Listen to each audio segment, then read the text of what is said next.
from the Psych Hub Podcast Network. And welcome back to the Burnout Antidote, infusing well-being into healthcare culture. I'm Paul Dager, joined by my partner in crime. Hi, I'm Amy Pearlman. Was that too negative? Partner in crime. Joined by my healthcare buddy. And today's topic is coping with personal stressors as a healthcare provider. And I think we've kind of touched upon this, Amy, in some past episodes, so let's go all in today.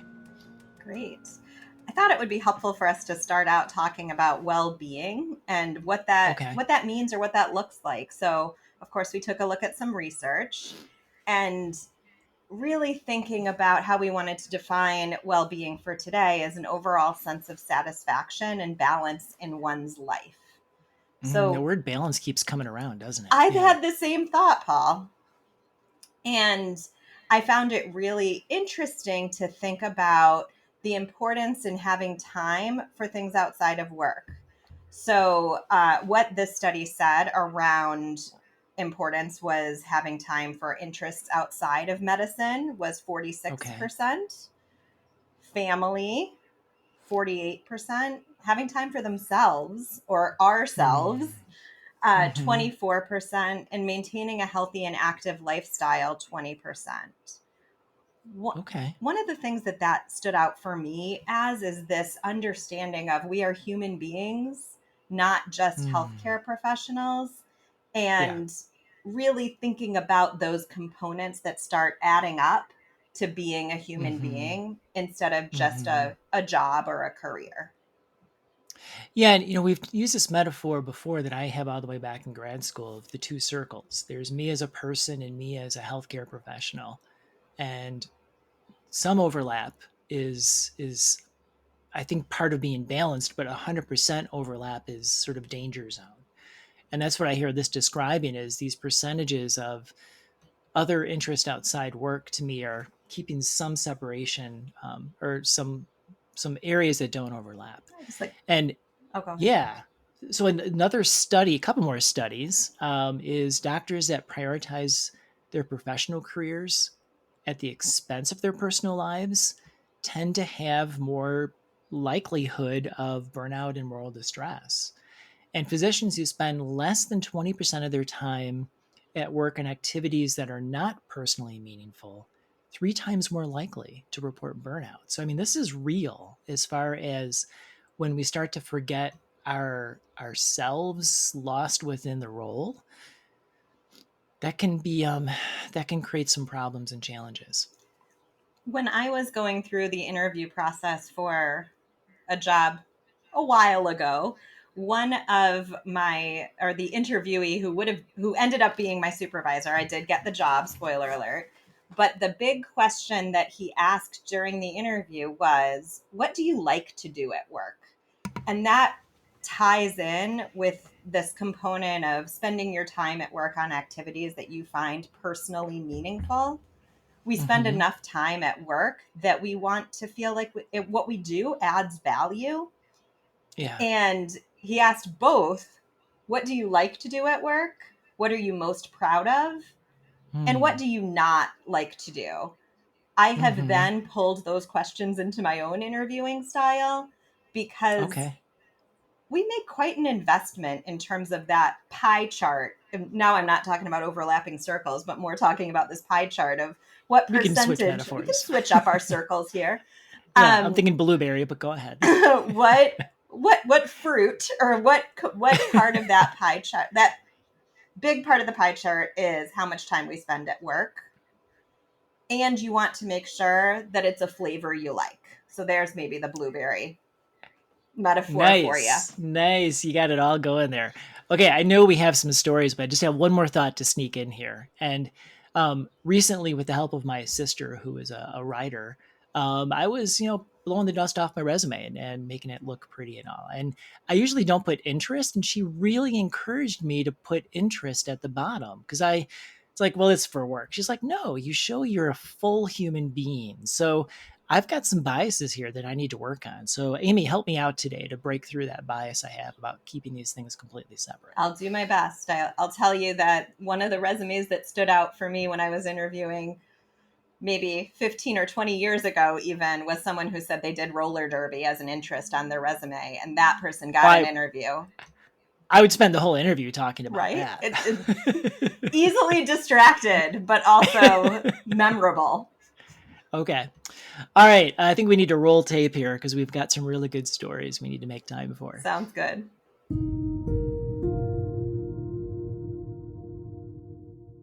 Coping with personal stress as a healthcare provider is really challenging. I think, again, it comes down to fitting a role at work. And it's, my role that I fit is the doctor in my specific circumstance. And, that role comes with being very objective, being kind of cool-headed in situations and not bringing as much as I can my own personal situation and flaws, whether they're cognitive flaws or emotional flaws, to my interactions with other people and especially with patients when I give advice or when I make decisions. And I think removing personal stress from that is very challenging. And there are days when you don't feel well yourself for whatever reason, and removing that feeling that you're having of whether it's sadness or frustration because of something not related to work, and removing that from your interactions with other people. And you just want to say, hey, I feel like crap today. I can remember this was pretty early in the pandemic, and I had a breakup the night before that was a little traumatizing. It was a difficult breakup. I basically got dumped, and I had to go to do a ward service the next day with a lot of patients that were pretty sick on the hospital floors. And I showed up to work because I felt really, really bad in terms of breakup that happened the night before. And I tried to not show that to the people around me and hide that from, not hide it, but not openly discuss it in front of people that I was meeting, whether they're patients or my attending supervisor at the time, my other residents, because I wasn't ready to talk about it anyway. And so I went through the day. I thought I had done a fantastic job. I got home pretty beat up, and my attending supervisor reached out to me and texted me and said, like, hey man, are you okay? You look really off today. And he said, is everything all right? And, then I started texting back and explaining to him, but it was a very poignant day for me because it showed me that there's times when it's okay at work to tell people what you're feeling. And even sometimes that it's okay with patients, even though I'm supposed to be the subjective provider, to connect with patients and maybe tell them what I'm going through, and that could actually lead to a more genuine connection with people. And it's a really difficult thing to do because, again, it's not how we're trained to behave at work. And it's not how, over my career, I had initially thought to think of myself in terms of my identity as a doctor. Coping with personal stress, over time, I've actually tried to be more open, whether it's with fellow colleagues, even with patients, and just show a little more emotion in terms of how I'm feeling on certain days. It's something that is slowly getting better over time.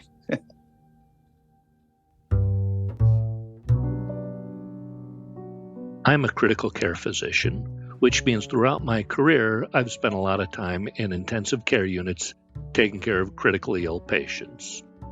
Those are patients on breathing machines with organ failure, on continuous infusions of medicines. Most intensive care units have a mortality rate in the 20% range, meaning 2 out of every 10 patients you take care of will die.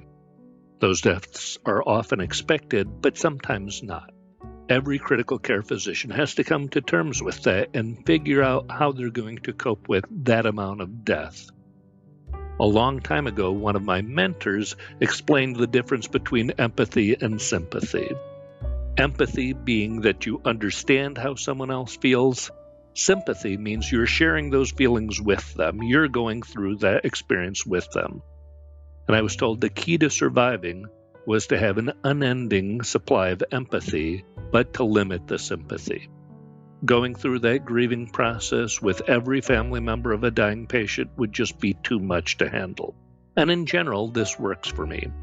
There are times where I will be particularly close with a long-standing patient or their family, or I will recognize something in that patient that reminds me of myself or someone I know, where it will be far more difficult, but most of the time I'm able to keep that distance. This has significantly been challenged twice. The first was many years ago when I was a much younger physician. My sister-in-law died in an intensive care unit. She was young, had young children, had recurrent cancer, and it was heart-wrenching. It was also the first time that I'd experienced an intensive care unit from the other side, being a family member sitting in the waiting room, waiting for a physician or someone to come out and talk to us. After that, the distance disappeared. I wasn't able for a while to even walk by an intensive care unit waiting room without having a rush of the same emotions that I had when I was in there waiting on my family member. When I would have family members with family meetings with family members, all those feelings would rush back. Then, with time, I was mostly able to recover and establish that distance again. But still, on occasion, I will have that experience during a family meeting where all those feelings will rush back, and I'll have to figure out how do I deal with that at the same time as I'm dealing with this family that's grieving. The second time this was really challenged was the COVID pandemic, and it was probably had to do with the volume of patients, the stress, the isolation, both of seeing patients dying alone and not being able to interact with others, and then the personal risk of every healthcare provider who was in that situation. At a certain point early in the pandemic, I was managing a 12-bed intensive care unit and looked around and saw that 8 of the patients were men within a year of my age. I noticed that I was examining them for risk factors, trying to figure out why they were in that bed dying from COVID. And after a little while, what I realized is it wasn't about them at all. I wasn't trying to understand them. It was all about me, and I was trying to figure out why it wasn't me in that bed. And at that point, again, all the distance disappeared.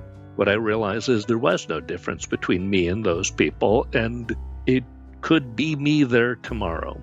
As time went on, the stress decreased, the experience of dealing with the disease improved, the understanding of the disease increased, the personal risk decreased, and with lots of support from family and coworkers, you're able to reestablish some of the distance and control over the situation, and the empathy well gets replenished. I'm still sticking with that plan of trying to have endless empathy and using all my personal experiences from these illnesses, trauma, etc., to deepen my empathy, but trying to limit the sympathy aspect of experiencing that grief and trauma over and over again with the patients. I really resonated with those stories. Mm-hmm. Yeah. I felt like some of them could have been me talking about my own experience, and some of them were even there were some parts where I said, I wish I could have worked through that a little bit differently, and I could Mm-hmm. learn from our colleagues some here as well. Yeah. It's funny how I always find certain words in these stories jump out to me. And with that first story, role, that there was a sense of I am performing a role and what is allowed and not allowed in that role. And how that approach ultimately sort of didn't work. And here's the part that I loved, that an attending reached out and checked in how someone was doing. I mean, to me, there's hope and progress. That to me, I hear a culture that not only noticed someone was struggling, but then took that extra step to check in on someone. I noticed that as well, in terms of the strength of, or even the pressure, I think, that is on the clinician in that story, Yeah. and the strength, the compassion, and the modeling of the supervisor. We talked Mm-hmm. about this in one of the very early episodes about the best way to learn that type of compassion, Yeah. Yeah. or self compassion, is to see it modeled for us in our culture and in the workplace. And Mm-hmm. that's one of the ones where I said, I wish that I had a supervisor that could Yeah. take that component, or sometimes I wish I could be that supervisor, or hope that I can be. Yeah, and the idea of how that modeling then brought about the shift of more open, more empathy, and that especially in healthcare, being more human is okay. I mean, I think that's a theme or a thread that we've done throughout of a counterbalance to burnout and moral distress is being more human. We can't do enough of. I agree. And I'm going to bring in another theme around emotional exhaustion, which we have talked about as well.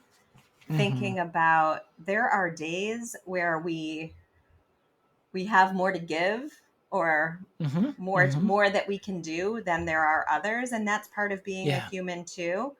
I started Mm-hmm. thinking about, filling your cup, and really how much room is left in your cup before you. I guess I was thinking about overflow, but overflow feels like abundance to me. But I guess there just wasn't space to give a whole lot more, like not necessarily a lot of reserves. And that's the reality that we feel Right. in our personal and our work lives. I think I've mentioned my physical therapy side is coming out, and with chronic pain, that there's a recognition of good days and bad days, for lack of a better term, and that when you wake up and you're in a good space, you have more to give. When you wake up and you're not only do you not have more to give, you may need to ask for more. And I think that applies to that emotional exhaustion, that showing up to work, no matter what your role is, you're still, like you said, there's days that I have more and I have less, and fully acknowledging that.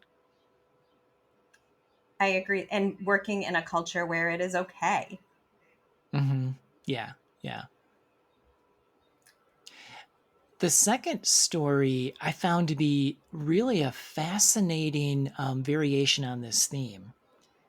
And this idea of empathy and sympathy, which to me sounded more like compassion, actually, but he chose to use the word sympathy, that to do this kind of work, especially in the midst of suffering and death, to be able to have this endless understanding, but bringing discretion into when do you choose to go through it with the patients and families. I found that really thought provoking and powerful to consider.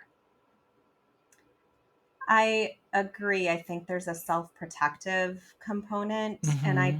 I could Mm-hmm. hear it in both stories.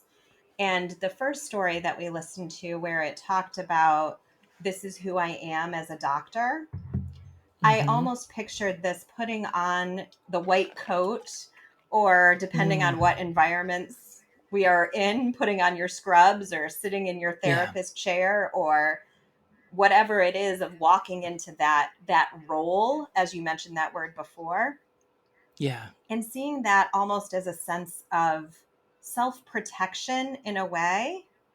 Mm-hmm. But balance comes up again for me, of Okay. there is a piece where you think about work as a distraction when you're going through Mm-hmm. hard times Right. and wanting to have a sense of purpose and moving through your life. And you can put on, Mm-hmm. I'm just going to use white coat again as a metaphor, because I I think it's the not pulling it over your head but around your body, something about that also felt Sure. Yeah. Yeah. protective to me.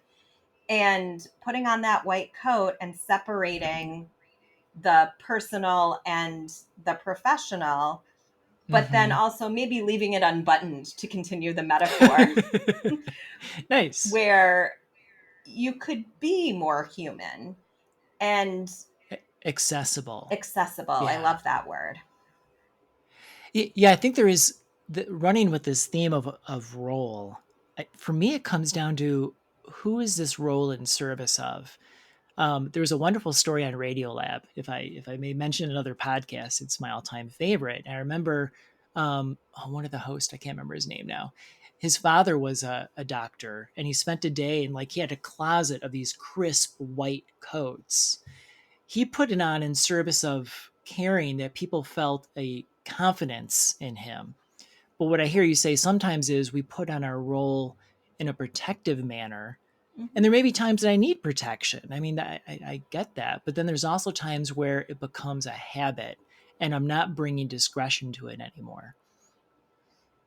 I That resonates for me, and sometimes I see it as you could put it on for protection, but I could also say maybe I put it on because I need some confidence.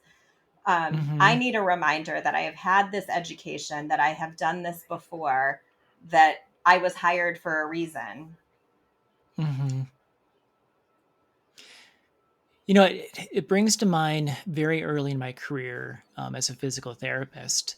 This is back in the day in rehab hospitals where someone would be in for weeks, and so there was the potential to have the wall come down. And in my early training, it was like, you are the healthcare professional. You keep that stance, that one arm distance.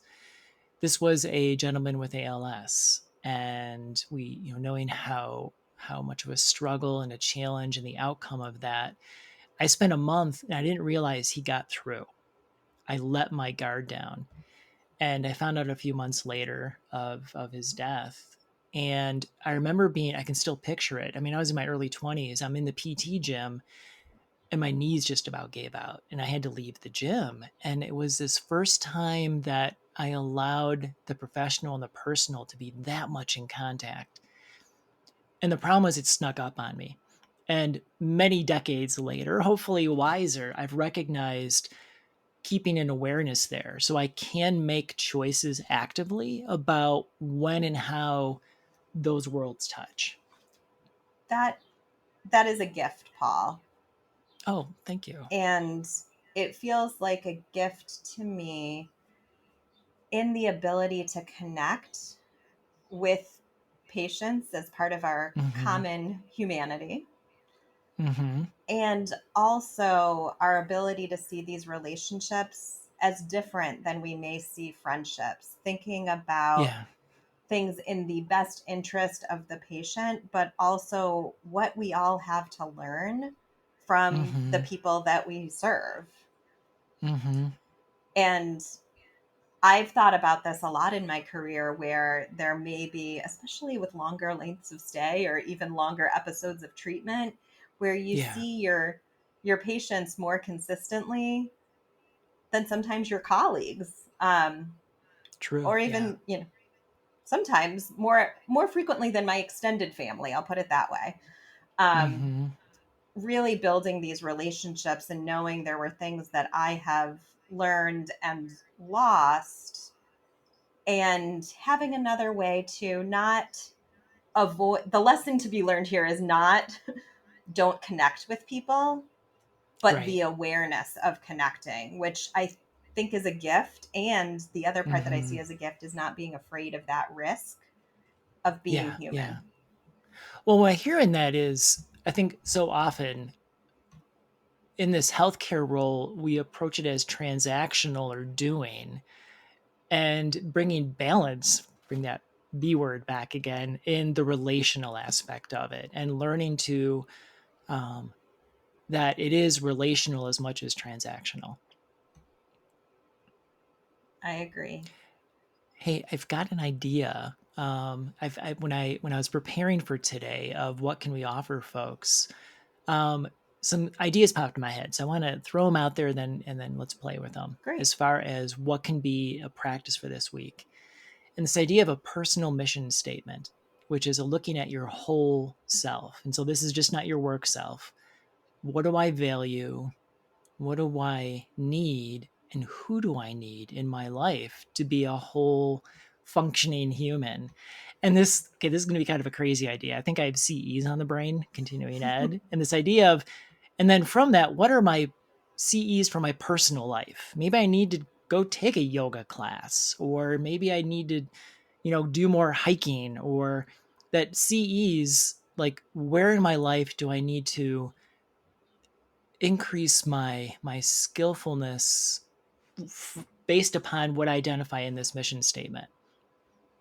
And I've got one more layer to add onto this, and it comes out of acceptance and commitment therapy, this really cool exercise called my 80-year-old birthday. And you envision yourself sitting there with the cake in front of you, it's torching the house down with all the candles, and it's looking back at the life that I lived. What do I feel proud and excited about? What do I regret? And using that as a place for today, what do I need to do? So that 80-year-old birthday is the biggest bash and celebration of joy that I can imagine. I love that. That's one of my favorite exercises as someone who is newer to ACT or assessment commitment therapy, but that's the thing that stands out to me as probably my favorite part of it. Cool. Yeah, it's a good one. One more addition I want to put on this. This came out of some other research I looked at with this idea of a personal mission statement as a way of recovery from moral distress, and that it's not written in stone. And each like different phases of life, maybe from new in my healthcare career to taking on a leadership role, or maybe the kids are moving, different phases of life, to revisit this, because we are verbs, not nouns. And so what do I value? What do I need? Who do I need is going to change over time.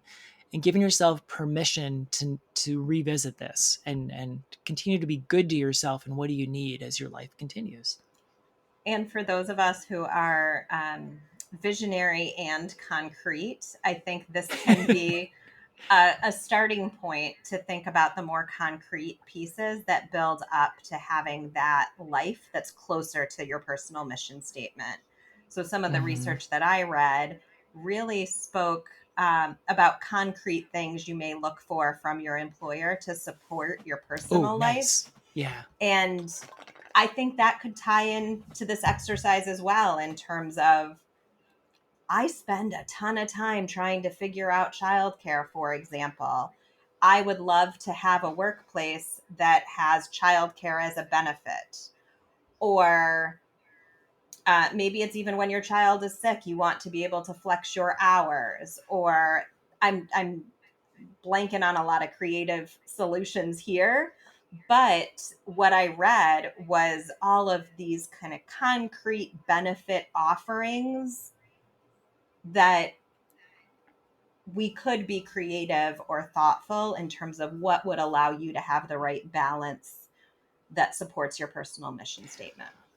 I really appreciate the practicality of that on those days I'm not doing as well, if it then becomes hard to access what I need, I'm less likely to do it. So this idea of, in our workplaces, and I'm thinking like HR can get involved in this. Like, how do we make sure easy access to these things I need when I'm having a hard day? So I don't have to search for it. It's like right there and evident for me. Exactly. And that ties through with the getting to spend more time on the things that are meaningful to you. Yeah. Cool. I like it. I find this, I think I can't wait for folks to go play with this. I know. And I encourage people to have this conversation, not just as a personal activity, but as a community activity. I like the mention of HR professionals or colleagues, peers, supervisors, and administrators, to really create a community that can support us as human beings. Oh, nice tie it all together, Amy. Thank you. What are we talking about next week?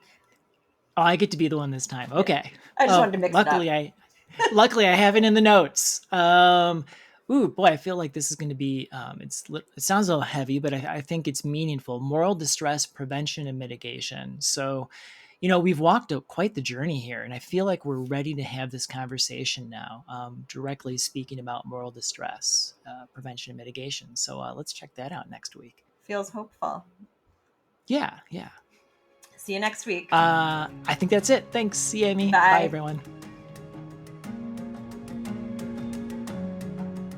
If you'd like to reach us, you can do so at podcast@psychhub.com. To be notified of new episodes, don't forget to like, subscribe, or follow wherever you're listening. And reviews are so helpful, so please do leave one if you can. It allows others to find us and to join along. The Burnout Antidote is executive produced and edited by Jacob Morrison. Research is assisted by Tekla Ross. Show artwork was created by Ornella Jangoli and Ashton Smith. A very special thanks to Juliana Castro, Alyssa Fackler, Trevin Stiegel, Andrea Womack, and of course, our pet, Pickles. The Burnout Antidote is a co-production from Psych Hub and is brought to you by Janssen Neuroscience.